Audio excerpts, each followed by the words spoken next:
Daniel 6. It pleased Darius to set over the kingdom 120 satraps, to be throughout the whole kingdom, and over them 3 presidents, of whom Daniel was one, to whom these satraps should give account, so that the king might suffer no loss. Then this Daniel became distinguished above all the other presidents and satraps, because an excellent spirit was in him. And the king planned to set him over the whole kingdom. Then the presidents and the satraps sought to find a ground for complaint against Daniel with regard to the kingdom, but they could find no ground for complaint or any fault, because he was faithful, and no error or fault was found in him.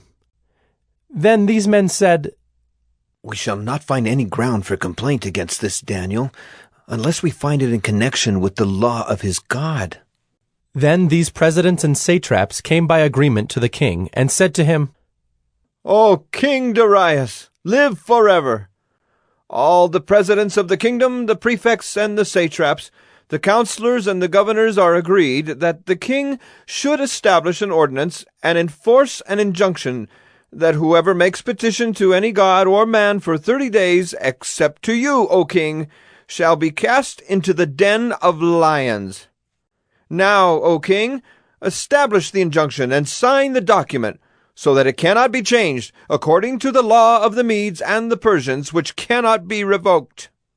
Therefore King Darius signed the document and injunction. When Daniel knew that the document had been signed, he went to his house, where he had windows in his upper chamber open toward Jerusalem. He got down on his knees 3 times a day, and prayed and gave thanks before his God, as he had done previously. Then these men came by agreement, and found Daniel making petition and plea before his God.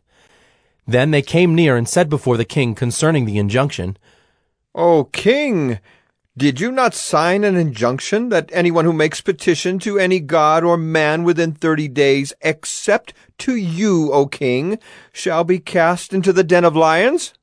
The king answered and said, "The thing stands fast, according to the law of the Medes and Persians, which cannot be revoked." Then they answered and said before the king, "Daniel, who is one of the exiles from Judah, pays no attention to you, O king, or the injunction you have signed, but makes his petition 3 times a day." Then the king, when he heard these words, was much distressed, and set his mind to deliver Daniel. And he labored till the sun went down to rescue him.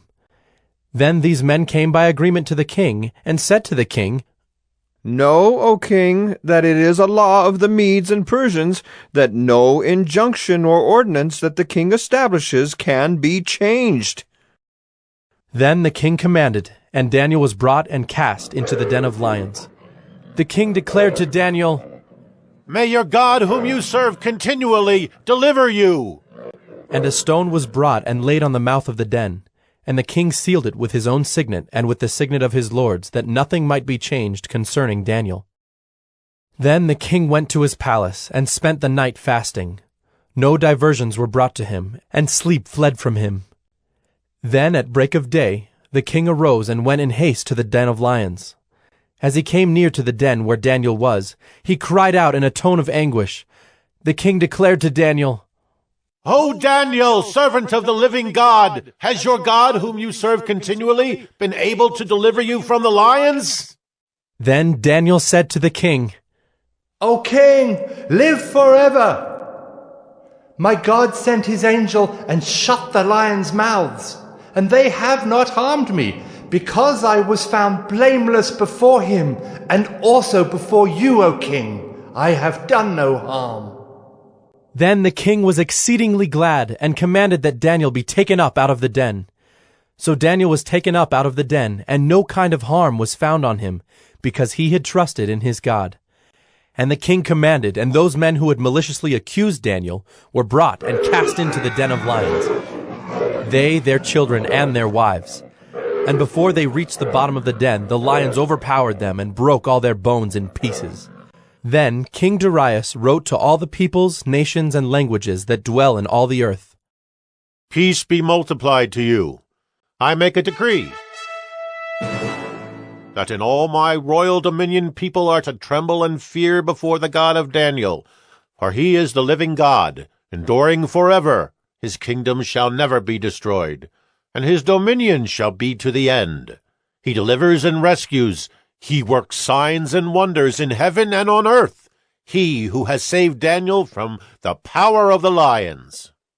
So this Daniel prospered during the reign of Darius and the reign of Cyrus the Persian.